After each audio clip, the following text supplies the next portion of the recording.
Here we go. Welcome to episode 3 of the Foy and Jones Show, season 5. This time around, you know this already, we are getting back to business. It's going to be a lively episode today. It's full of personality. We're going to be cooking with Kensington Scott because Jamie Cutts is in the studio. Mike Seager, our new videographer, is going to be joining us, and he's in here ready to go.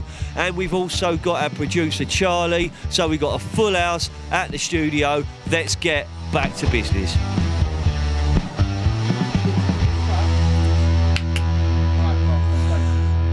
How good, first of all, how good is the intro music? We are rocking it in the studio. We've got a little bit of the town called Malice.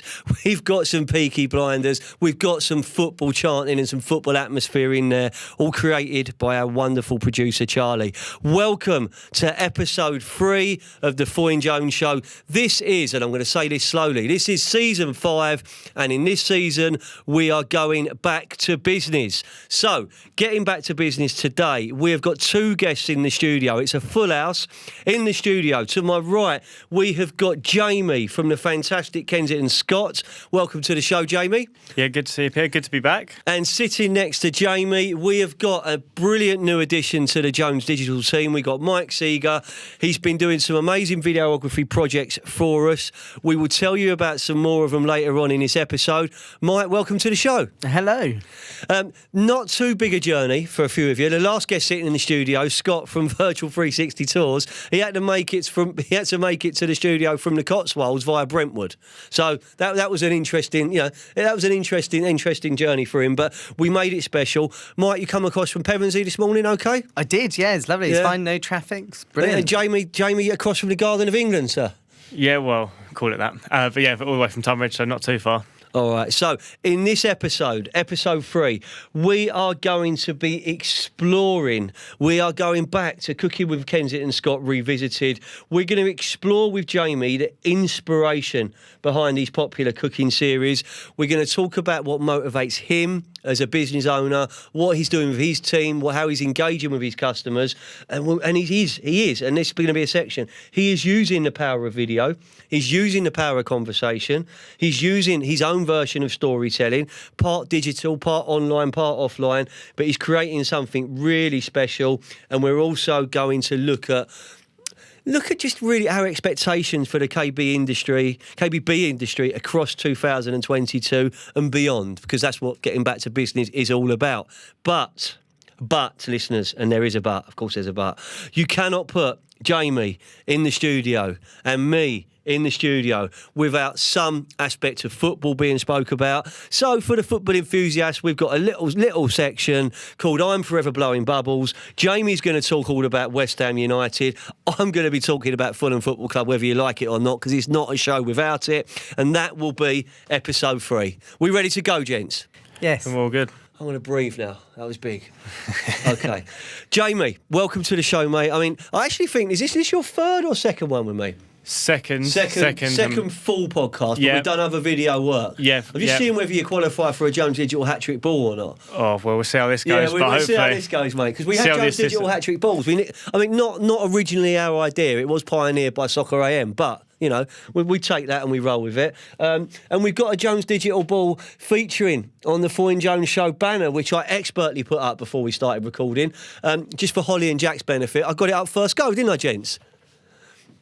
There's a lot of silence. There's a lot of silence. I don't want to lie. Yeah. All right. We like the pink or the magenta, as Charlie called it. And, there's the Jones Digital ball, Jamie. That's what you could have. That's what the eyes on the prize. There you go. Eyes on the prize. Jamie, how's everything going with you, the family, and Kensington Scott Interiors? Yeah, family all well. We're busy. The guys are busy working up to Christmas. Obviously, we've got a few projects we're going to talk about with you guys. Just trying to change the game a little bit. I'm sure we'll touch upon. But yeah, really exciting times. Fantastic, and we will really touch. We're talking about the story behind Kensington, Cooking with Kensington Scott, and where that came from. We'll talk about the brilliant work you've been doing socially and digitally, and we will, of course, bring Mike into this show because Mike's, a recent signing for Jones Digital and Foy and Jones made an immediate impact, immediate difference. Mike, welcome to the podcast, mate. Have you been on many podcasts before? I haven't. I'm a Is this your podcast debut? I'm a podcast virgin. Your podcast virgin. This is the first time for me. Well, it's going to be a special afternoon for us then, Mike. We'll be gentle with him, Charlie, shall we? I mean, Charlie's saying no. Charlie's saying ruin him. Absolutely ruin him.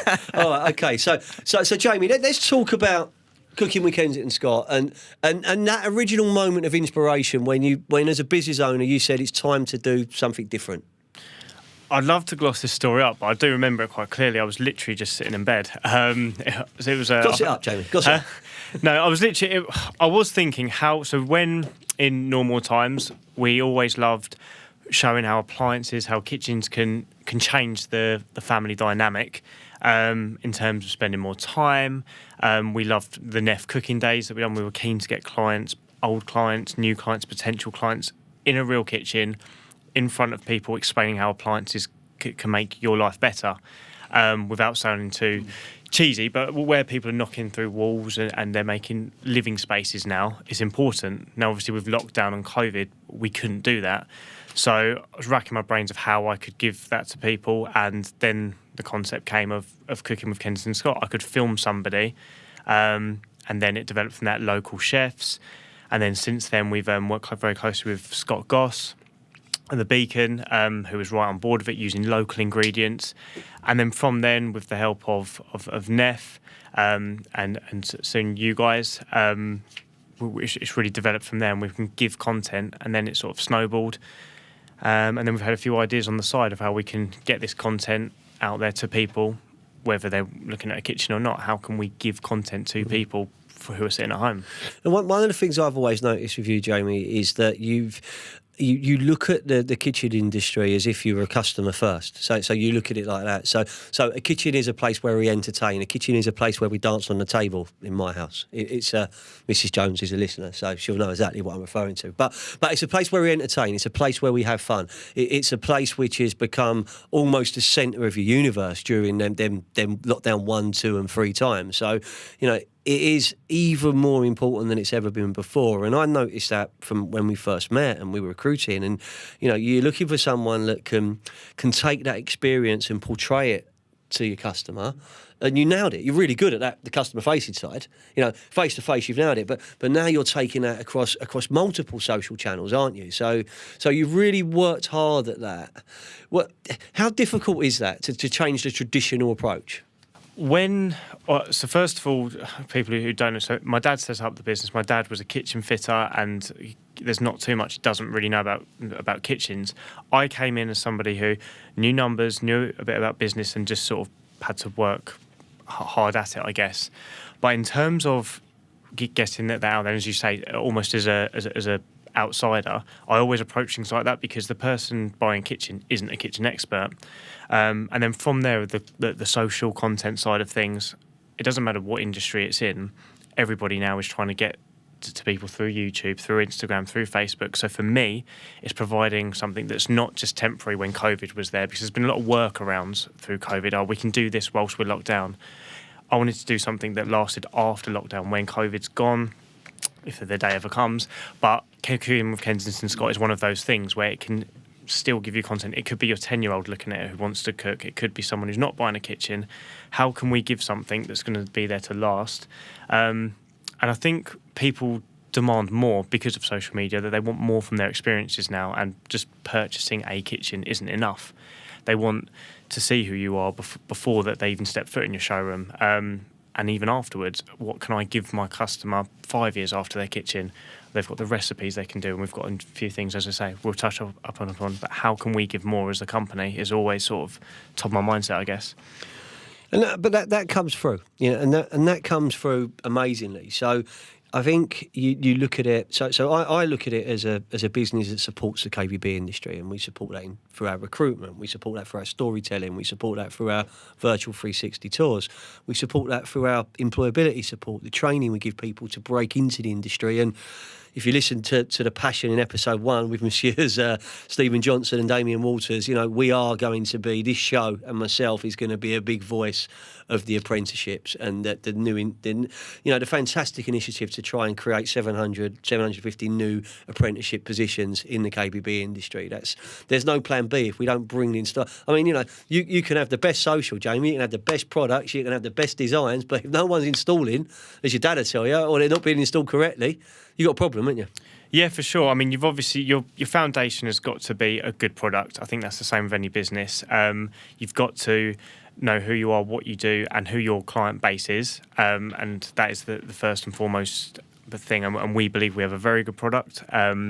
We've got a lot of knowledge in our team, and now it's just sort of taking it to the next level, expanding out, and just giving people more. So a lot of the industry when I came into it, and this might be me being naive, was very.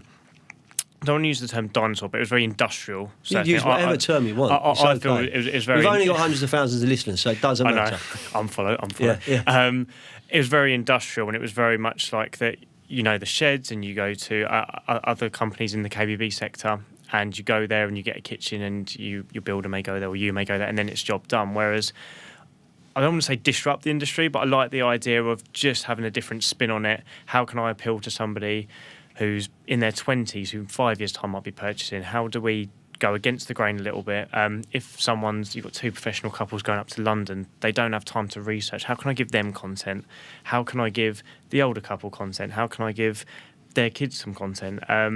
All of that is in our background when we're thinking of how can we give more, because you may not necessarily have all these people coming through your showroom, but you certainly have access to their phone or their iPad or their computer. Fantastic. Let's bring Mike in. Mike, so as a videographer, as an animator, as a media professional, and I know you've done projects. You've done projects in this world before. And we haven't probably shared as much of that with Jamie as we should have done. No, probably not. But you've been very active there. Where do you see the opportunity, right? As a talented videographer, where do you see the opportunity for a business like Jamie to use more creativity and more production? Where do you see it?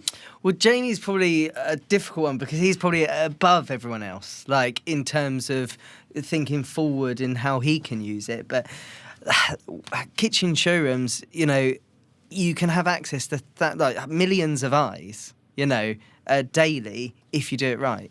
And there's going to be way more than what's going past you on the high street. It's just a fact. But hopefully through the media you can get more people through, and that's the aim of the game, really, isn't it?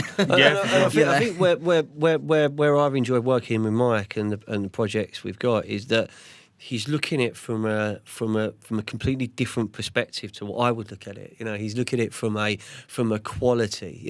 Let's make this video absolute quality. Let's make this recording the best it can be, and then make it a little bit better. And I said, if that's the best.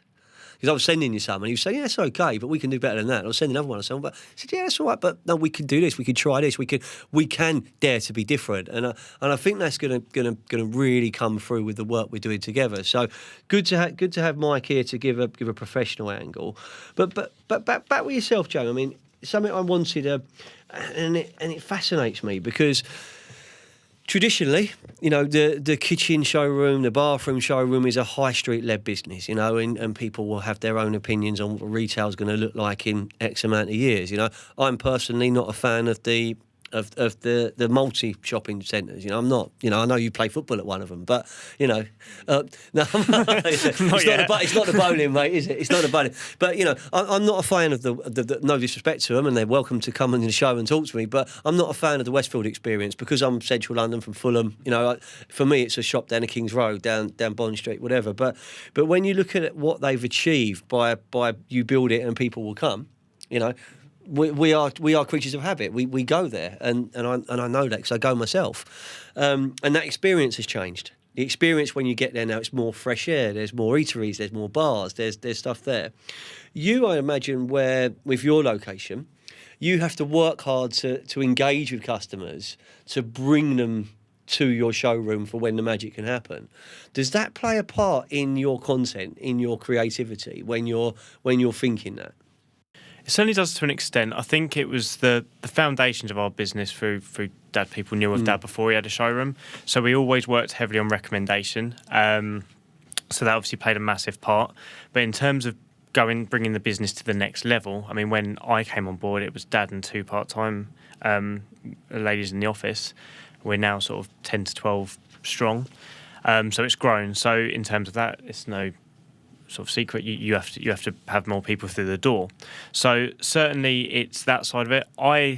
Without getting too deep, love the science of it. I love knowing who's clicked on the website. You really get into that. I remember when we was talking before. You take that really seriously, and that makes an immediate difference, doesn't it? It's an absolute science. Yeah, knowing not just who your end customer is, but who's the first person who sees your advert, and in this location, who sees your advert, and what time of the day they see it, and then you start learning, you start knowing your audience. So you almost get to a point where, right, I'm going to schedule on Saturday, it's going to be this advert. And this is, I think we've touched upon it before, where just throwing money at digital marketing isn't enough. You have to be invested in it.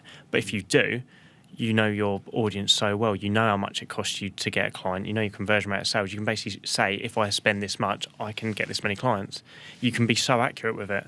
But then on top of that, there is always, I know I say that about the content creation as well, there is always like a competitive edge as well. And I know when Mike was saying about being the best in things, we started on one conversation about planning. Mike's obsessive. I love it. I love it. He's on me. He's pushing me. I'm like, whoa.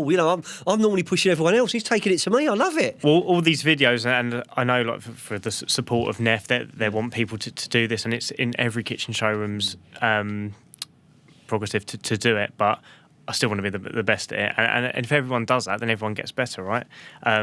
But as we said, but also the content creation, having someone who can animate has allowed us, which we'll, I say, to dabble with. Are we getting into that? Are we? We are, yeah, we are. It's allowing us. I don't know how much you want to let out, but we can. Well, certainly, that's up to Jamie. Yeah, we can certainly bring to. I mean, what we can say to the listeners is that in this room we have got two very exciting Kensington Scott and Jones Digital projects, which is a collaboration between Jamie, myself and Mike, and there's two projects we're going to run and be involved in the next Cooking with Kensington Scott, which we're really excited about because it's a formula that works, and we're going to bring our twist to that and we're almost letting Jamie off the leash, I think, a little bit. We're saying, go on, we dare you, come on, let's just try and go a bit more. And then there is another project which involves everything you would expect at the moment. So there is going to be storytelling, there is going to be animation. I mean, this is the man who's behind the Foy and Jones pumpkins. I know. Let's talk about that. Big name drop. Yeah, I mean, the Foy and Jones pumpkins were unbelievable, and we can reveal the pumpkin artist. The pumpkin artist was my wife Jane. So, very talented.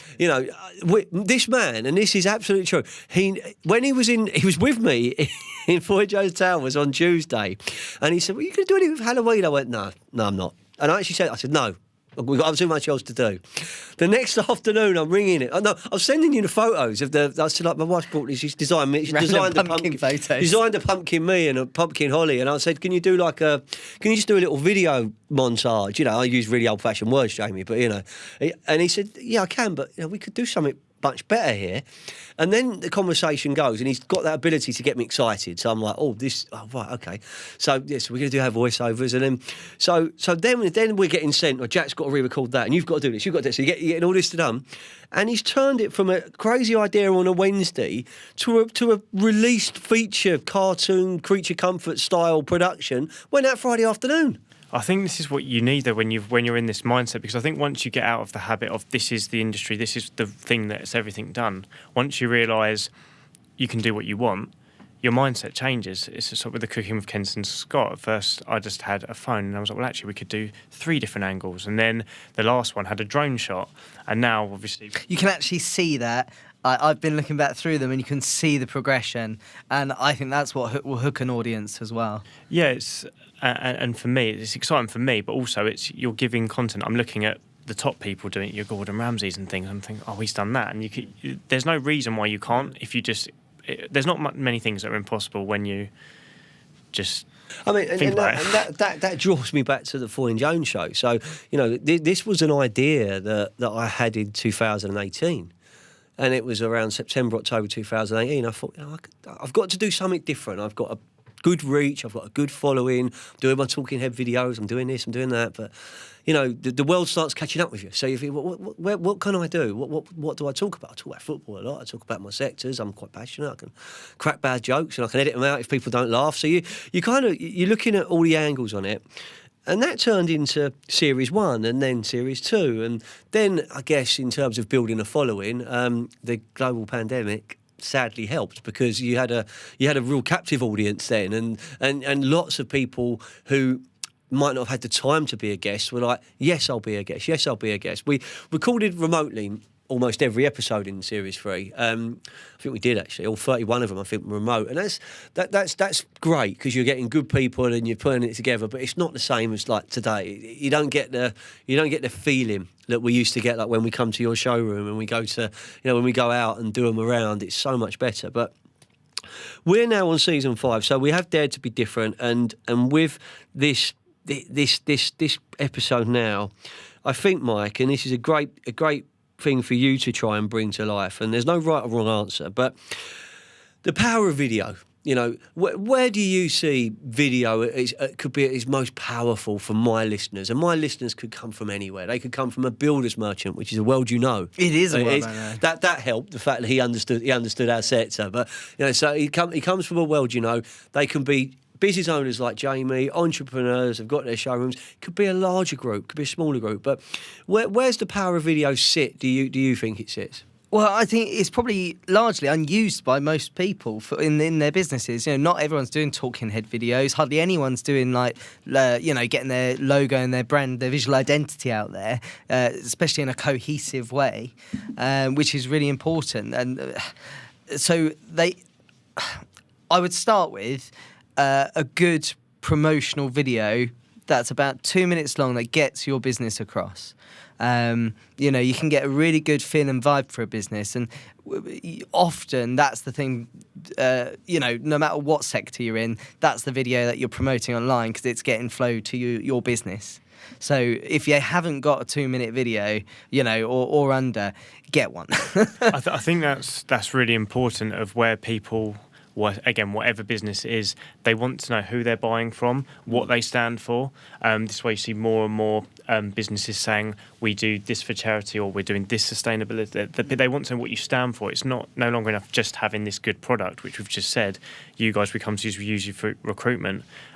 We would say we've got a very, very good kitchen product, but it's not enough anymore. They want the experience. They want to know who you are, what you like when you go home, what pets you have. They want to know. People want to know that, and the only way to get that out there, or one of the best ways, is get it out there. It's not just about marketing either. It's about saleability. So if I personally am looking at a product and they don't have these things, I'm like, if this company can't, produce a 2-minute video, how good's how many things are they selling? Yeah, and I think why don't they have these small things? I want to see more. I know it can really get. A picture says 1,000 words, so I think it gives people. I said this all through the episode, and I've said it all through my podcast, is that we have got some amazing personalities, we've got some amazing stories, we've got some amazing success, and we've got a husband and wife partnership that could be the go-to people for bathrooms in their town, right? And they just don't tell anyone. They're the best kept secret, and they are supporting the local community. They care, because if they see that person around the local supermarket, they don't want to have a negative kind of reaction. They care about that customer. They're putting beautiful products in. So everyone's got a story to tell. So when I was doing some of the coaching, and people were asking me how to get more popular on social, and I was saying, well, like, my strategy started by being myself, and my being myself is, if I walked into a boardroom, I'd still leave you talking about my football team and my children and what was on the telly, but there would be a real professional element at the appropriate times. That can be missing, and if something's too corporate, I switch off. But that's just me. I switch off. But if something's fun and interesting, that gets me. And people often say, Peter, where'd you get your inspiration from? I don't really get it from my world. It's like, I get it from music, I get it from football, I get it from fashion, I get it from completely different industries. I'm like, but we could do that. We could do our own angle of it. The podcast idea came from Gary Vaynerchuk, saying that if you're a business owner and personality, you should have a podcast. I mean, at the time, other than the Peter Crouch one, I didn't really listen to podcasts. So you kind of had to think about what can I talk about, and I think even in today's episode, you got 4 people in the studio. Charlie, a musician, a producer. Mike, a videographer, also a musician as well. So we've got a lot of creative influences here. Jamie, a business owner. Myself as a business owner. All from different backgrounds, but we want one thing: we want to do things differently, and we want to have fun, and we want to create something special.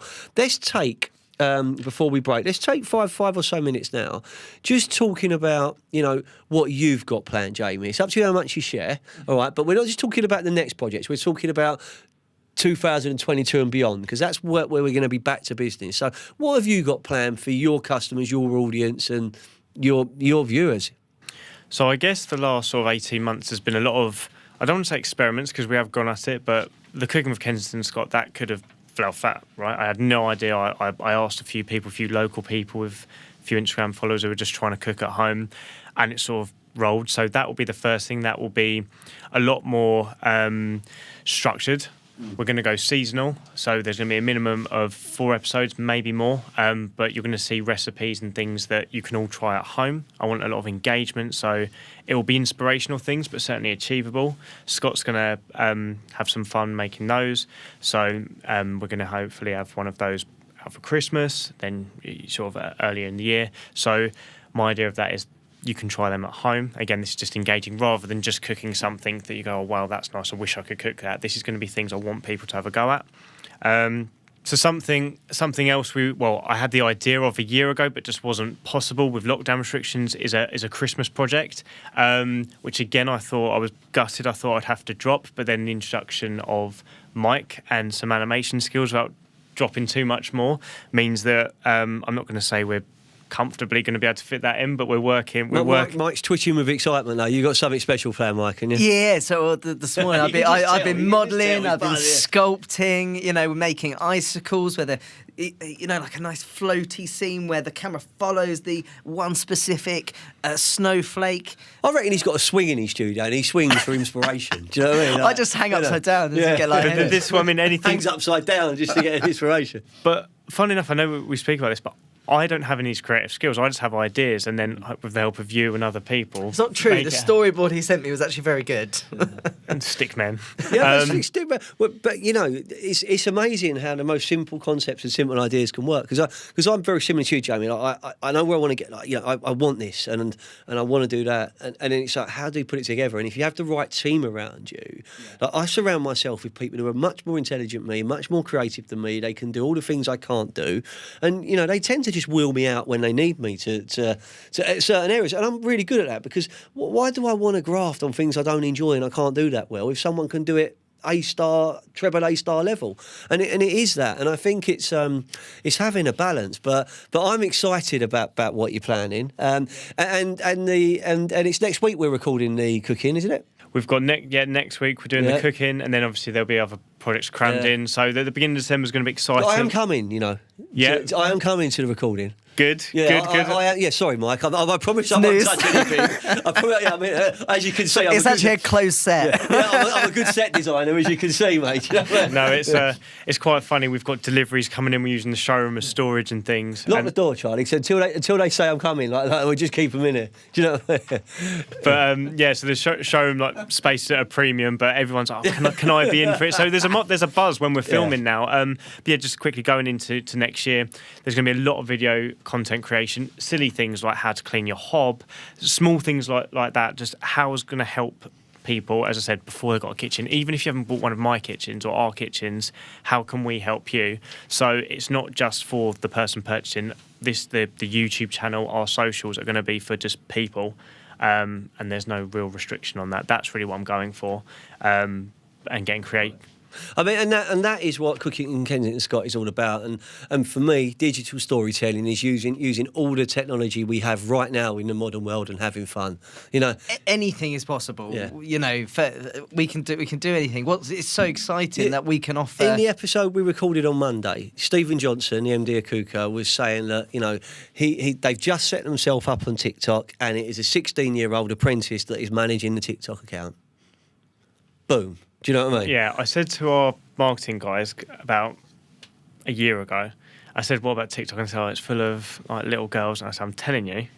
And we've been playing with it in the background, haven't got anything there, but the algorithm on that app is incredible. I know a lot of people laugh at it, but that algorithm... No, well, but I remember talking to Callum about it, right? So when it was, and I'm saying probably about a year ago, I'm saying Callum, like, when Callum was around, and Callum's doing other things, great things now, what he's doing, but it's, but I took a lot of inspiration. I mean, it's how quickly things happen. So during the episode, we've got Jack the lad. He's now going to be managed. He's got a TikTok project that he's going to launch with Foyne Jones.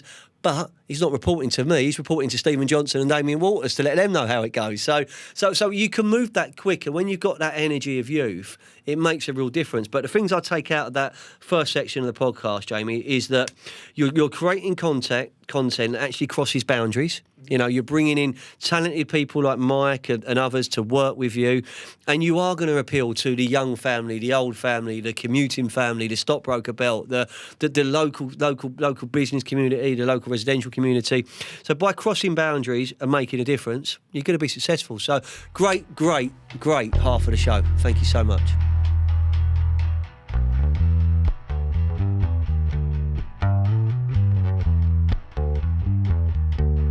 Ladies and gentlemen, boys and girls, are you ready? The digital revolution is no longer a spectator sport. It's game on. The magical art of storytelling is the future. Social, content, branding, podcasts, video marketing, and virtual 360 tours. This is Jones Digital.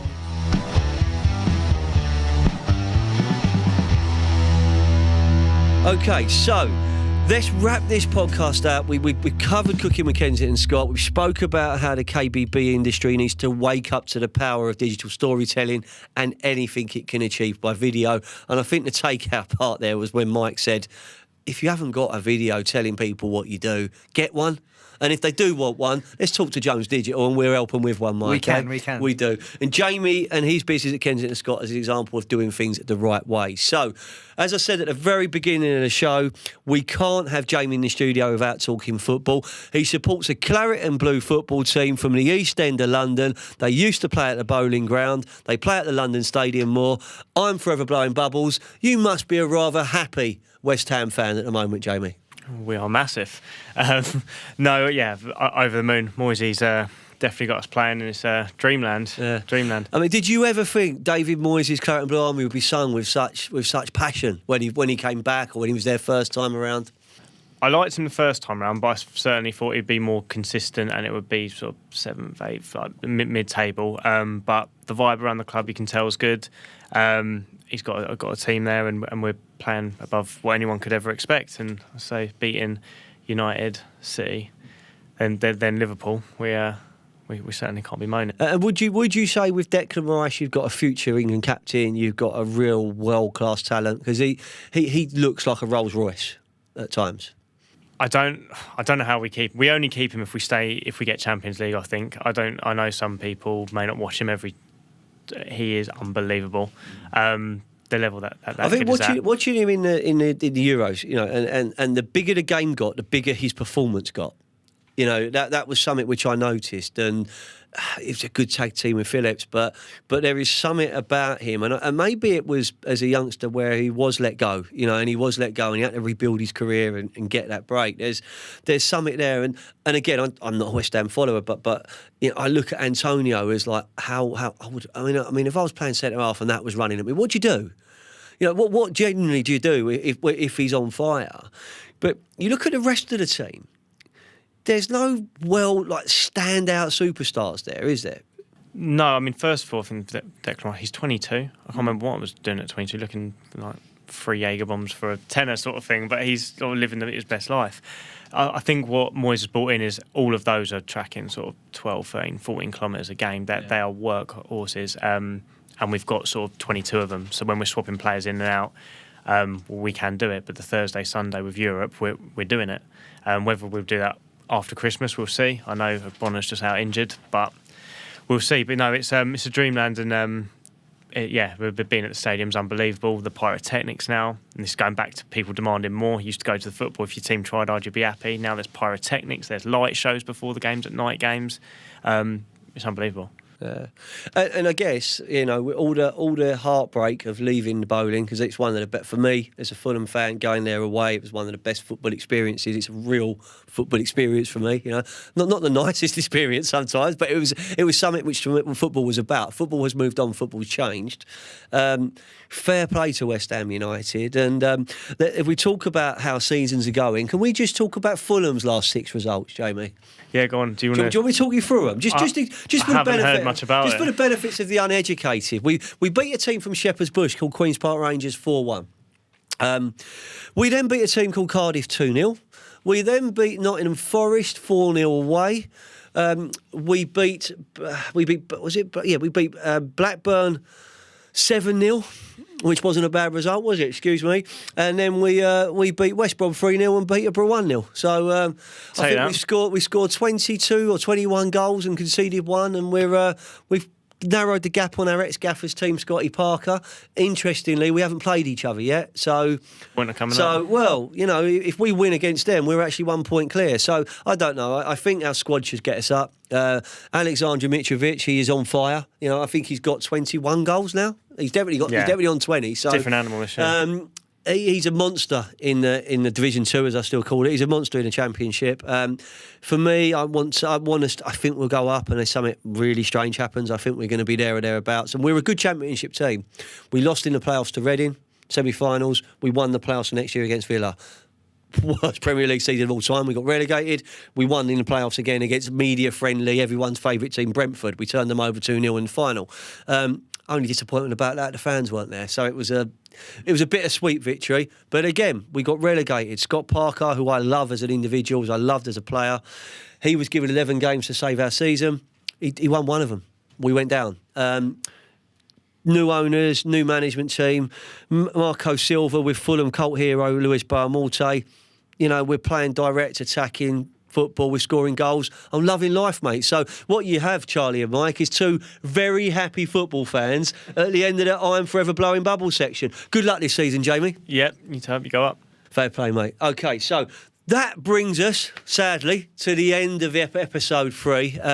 I was really enjoying talking football with Jamie, but we can do that off air, Jack. We could do that off air. I'm sure we will. We could do that off air. Mike, great to get you involved in the podcast, and I hope we can get you involved in more, because thank you for you're going to be me. Working with us at Jones Digital. This isn't something that will stop at the end of season 5, he says, looking at the pink banner expertly put up next to him. Thank you for coming on board, Mike. We're just going to give Jamie the audience, just as a closing message, Jamie. How would you like to close out this episode? I guess for what it's worth, my opinion is just for businesses coming back from what has been a tough period, just concentrate on the elements of your business that you're in control of. Obviously, communication's key, and transparency to your clients is important. Digital and video marketing, I think, is imperative. And just work smart, work hard, and I'm sure you will see results. Fantastic. And what a great way to end the show. But before we go, with all of you in the studio, I hope the cameras are on, I've just got a few surprises just to bring it to life. So Jamie, you didn't get a copy first time around, all right? So you have got a copy of the famous Lockdown Diaries. Love to see it. There you go. There's a copy there for you. I feel I'm signing a shirt. Yeah, mate. We'll get some photos before you leave. Don't you worry. Just hope the van don't fall down. Mike, as a now proud member of Jones Digital. Oh wow! Here we go. We have got for you Jones Digital hoodie for you to wear while you're filming next week. Of course. There Thank you go. very much. The new signing. There you go. And Charlie, I don't want you to be left out, Charlie. No, everyone forgets the producer, doesn't they? Do you know what I mean? Everyone forgets him. As the producer of the Foy and Jones show, what better can we do than give you your very own, and I'll zip it up. Gilet. I'll zip it up for. Say that again, Jamie. Gilet. Gilet, yeah. Gilet. Yeah, gilet. Yeah, it's a French body warmer. Here you go, mate. Here is your very own Foy and Jones show gilet. There you go. Pleasure to sign for the club. There you go, mate. Ladies and gentlemen, boys and girls, this is the Foy and Jones Show, Season 5. We're going to have a photo shoot in front of my pink banner. Enjoy this episode. We're going to have lots of fun next time around. This is episode 3. Jamie from Kensington Scott, Mike, our videographer, producer Charlie, thank you for being part of the Foyne Jones Show experience. That's the end of episode 3. To all of our listeners, thank you so much for giving us your time. That podcast told you about the magic of digital storytelling and the power of video, and I'm sure you can agree it can make a difference to you and your business in every aspect of your trading. Before we wrap up, I want to say a huge heartfelt thanks to our sponsors, MHK Holding UK and Marcel Creasy. We'll see you next episode, where we're going into the world of publications, advertising, and we're going to be joined by the brilliant Philippa Terrell of the Kitchen and Bathroom News.